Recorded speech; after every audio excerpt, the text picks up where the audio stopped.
Selamat pagi anak-anak. Pagi, Bu. Apa kabarnya hari ini? Luar biasa. Kita mulai berdoa dulu ya sebelum kita belajar. Marilah kita mengangkat tanda kemenangan Tuhan kita Yesus Kristus dalam nama Bapa dan Putra dan Roh Kudus. Amin. Novika Siti, apakah hadir? Materi kita hari ini tentang anggota tubuh dan kegunaannya. Apa itu tubuh? Tubuh manusia merupakan bagian keseluruhan di kepala, mata, hidung, telinga, kaki, lidah, mulut. Dari anggota tubuh manusia itu tentunya memiliki kegunaan. Kelompok diskusinya 3 orang dalam satu kelompok. Kelompoknya udah terbentuk? Sudah. Amati gambar ini ya. Nah, kelihatan kan? Ini ada gambar manusia. Ada gambar manusia kan? Nah, sini ada menunjukkan tangan. Tangan berarti itu termasuk organ tubuh manusia. Ya. Nah, termasuk organ tubuh manusia, dia juga mempunyai kegunaan. Kegunaan tangan ini yaitu untuk makan, untuk memegang sesuatu, mengangkat sesuatu. Yang gambar yang kedua di bawah ini kalian amati ya. Nah, gambar kedua ini menunjukkan mulut. Mulut. Nah, ada mulutnya. Manusia memiliki mulut kan? Kegunaan mulut itu apa? Mulut di sini untuk berbicara, untuk makan. Terus gambar yang terakhir, Mata. gambar menunjukkan gambar mata. Kegunaan mata untuk apa? Melihat. Melihat, betul. Baik, anak-anak.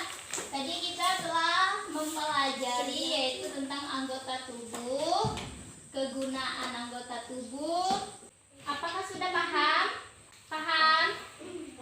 Paham. Kita memiliki anggota tubuh yaitu anugerah dari Tuhan. Atas anugerah yang diberikan Tuhan kepada kita yaitu anugerah anggota tubuh, kita tidak boleh lupa untuk bersyukur. Tadi kita sudah membahas tentang anggota tubuh, kegunaannya. Nah, anggota tubuh itu dianugerahkan oleh Tuhan kepada kita manusia. Ya. Kita diberikan mulut, dianugerahkan mulut yaitu untuk kita mengucap syukur, berdoa kepada Tuhan. Ada yang mau ditanyakan? Sekarang kita masuk pada kesimpulannya. Masih ingat apa yang Ibu dibahas tadi? Tentang apa? Betul, tentang anggota tubuh. Coba sebutkan anggota tubuh manusia. Kepala, mata, telinga, hidung, mulut, kaki, tangan. Betul.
berjumpa kembali dengan Ibu.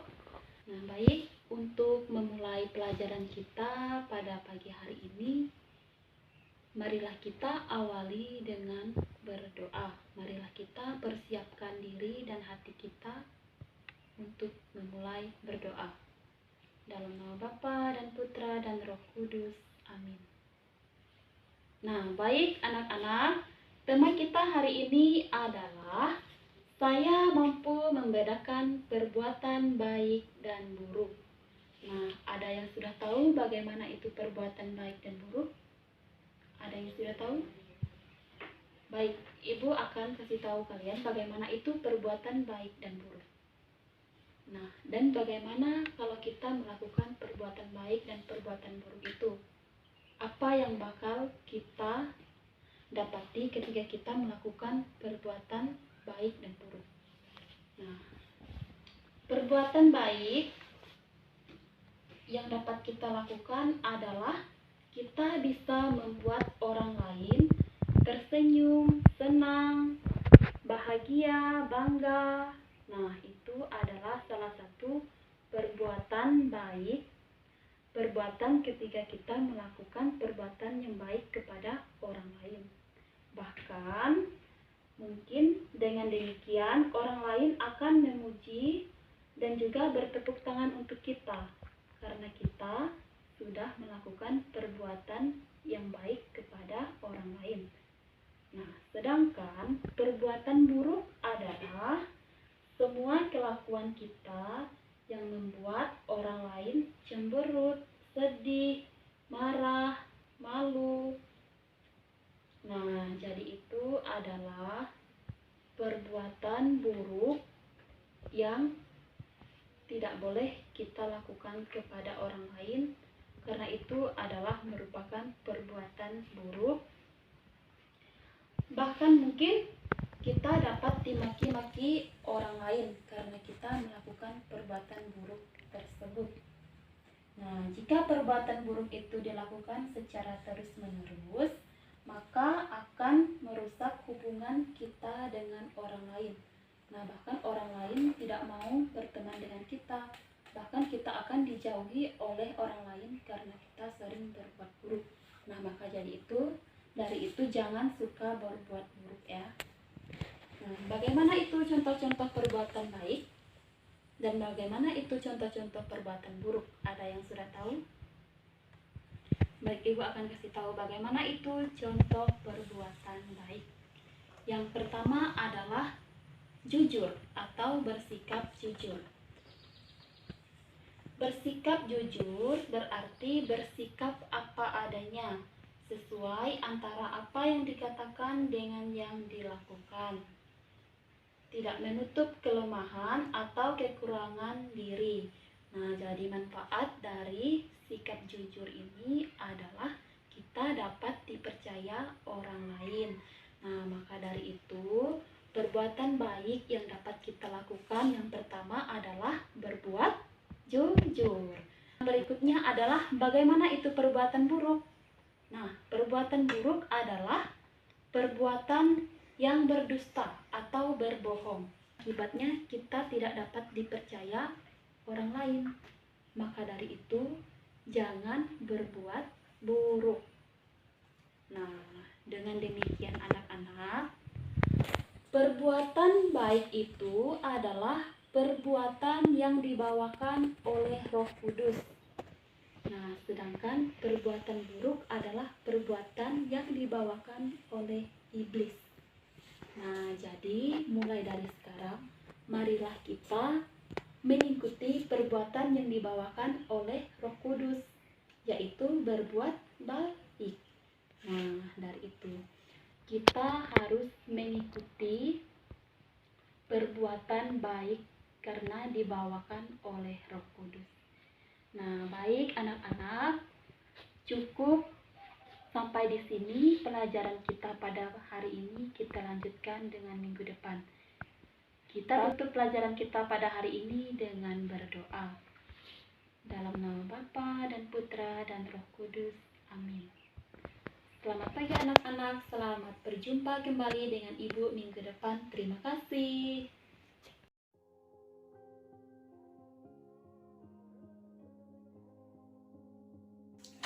Selamat siang anak-anak. Baiklah, sebelum kita mulai kegiatan belajar kita pada hari ini, mari kita berdoa. Mari kita angkat tanda kemenangan Tuhan kita Yesus Kristus dalam nama Bapa dan Putra dan Roh Kudus. Amin. Nah anak-anak, minggu kemarin kita telah belajar tentang pribadi Yesus mewartakan kerajaan Allah. Pada hari ini kita akan pelajari materi tentang gereja yang satu, kudus, katolik, dan apostolik.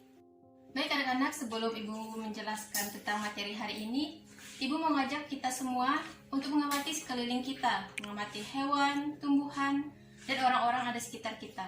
Seperti itu juga gereja. Gereja kita memiliki ciri-ciri atau sifat-sifatnya sendiri yang membuat gereja itu istimewa. Baik anak-anak, ciri-ciri atau sifat-sifat gereja ada 4. Yang pertama, 1. Kedua, kudus. Ketiga, katolik. Dan yang keempat, apostolik.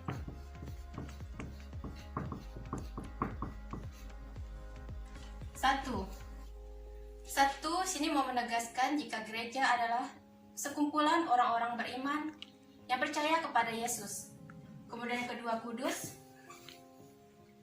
Kudus mau menegaskan jika gereja diarahkan kepada kekudusan Allah, atau gereja ditegaskan sebagai tempat sekumpulan orang beriman yang percaya kepada Allah, yang dipanggil untuk hidup suci berdasarkan kehendak Allah.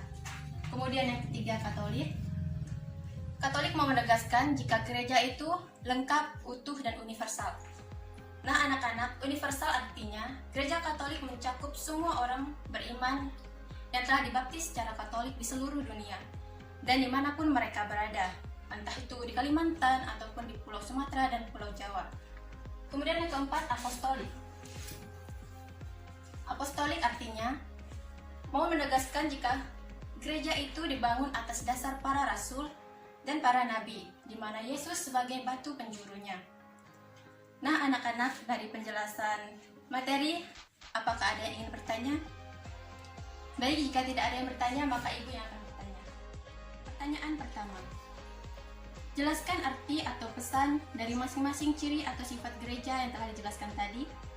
Kedua, apakah ciri-ciri tersebut menurut kalian masih ada dalam kehidupan gereja zaman sekarang? Dan ketiga, teks kitab suci apa saja yang mendalami tentang ciri atau sifat gereja? Nah anak-anak, sebelum kalian menjawab pertanyaan dari ibu tadi, ibu mengajak kalian untuk membaca bersama-sama beberapa ayat kitab suci yang berbicara tentang ciri atau sifat gereja. Pertama, kita buka 1 Korintus bab 12 ayat 13.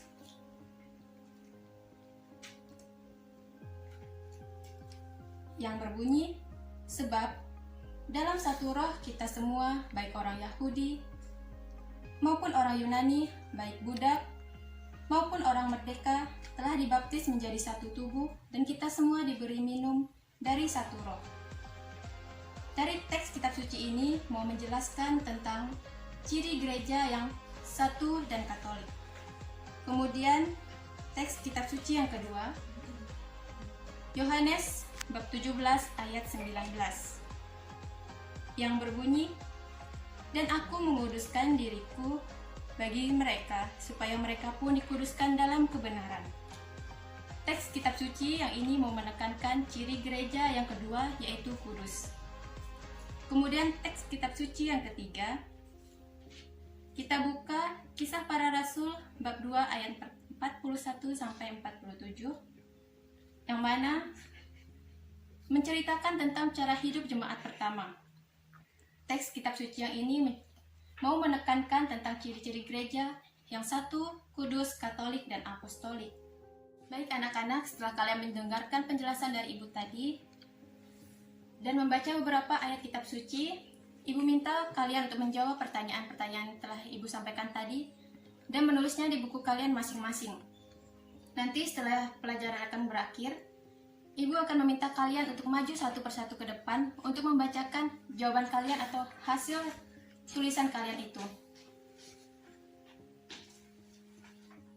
Baik anak-anak, semua jawaban kalian bagus-bagus. Ibu rasa kalian dapat memahami materi yang telah disampaikan hari ini dengan baik.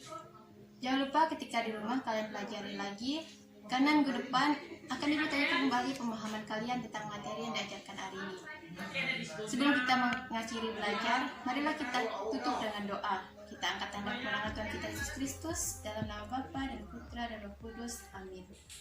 Baik, selamat pagi murid-murid sekalian. Sebelum kita memulai pelajaran, marilah kita berdoa masing-masing dengan mengangkat tanda kemenangan Kristus. Dalam nama Bapa dan Putra dan Roh Kudus. Amin. Baik, materi kita untuk hari ini adalah Aku adalah pribadi yang unik. Di sini kita akan mengamati foto orang-orang yang berkebutuhan khusus. Baik, di sini Ibu sudah menyiapkan foto tersebut dan murid-murid bisa melihatnya dari laptop ini. Baik, apa tanggapan murid-murid sekalian tentang foto di sini? Di sini kita bisa lihat ada beberapa orang yang mengalami kebutuhan khusus atau bisa disebut dengan disabilitas. Ada yang tidak mempunyai kaki, menggunakan kursi roda, dan sebagainya. Bisa memberi tanggapan sedikit, murid-murid? Baik, jika tidak ada, Ibu akan memberikan pertanyaan sedikit. Bagaimana perasaan murid-murid sekalian jika misalnya murid-murid mengalami atau menemui kejadian seperti ini? Bisa dijelaskan? Apa perasaan atau batin murid-murid sekalian saat melihat orang yang sedang mengalami kebutuhan khusus atau disabilitas itu, seperti yang tidak mempunyai tangan, tidak mempunyai kaki? Mereka akan sulit untuk makan atau bekerja ataupun berjalan. Bagaimana perasaan kalian? Tentu kasihan, bukan? Baik semuanya. Ibu minta semuanya untuk membuka kitab suci Yohanes bab 9 ayat 2-3. Murid-murid silakan membacanya. Baik, dari sini dapat kita kutip sedikit bahwa lewat orang-orang yang mengalami disabilitas ini, Yesus turun kepada mereka untuk membuka batin semua orang. Bagaimana tanggapan mereka? Jika mereka merasa kasihan dan memiliki kasih di dalam hatinya, maka mereka akan turun untuk membantu mereka. Dan di situ Yesus bekerja untuk membangun iman-iman mereka dan untuk menambah rasa kepedulian mereka terhadap sesama. Di sini Ibu minta peserta didik semua untuk menuliskan kelebihan dan kekurangan yang peserta didik semua miliki. Baik, silakan tulis di kertas, tulis sedikit saja apa yang murid-murid ketahui tentang diri sendiri. Jika sudah, silakan kertasnya dikumpulkan ke depan, nanti Ibu nilai. Dan kesimpulan dari materi ini adalah agar iman kita semakin kuat dan memiliki kepedulian terhadap sesama. Baik, mungkin sekian materi kita hari ini. Kita tutup dengan doa masing-masing. Dengan tanda kemenangan Kristus, dalam nama Bapa dan Putra dan Roh Kudus. Amin.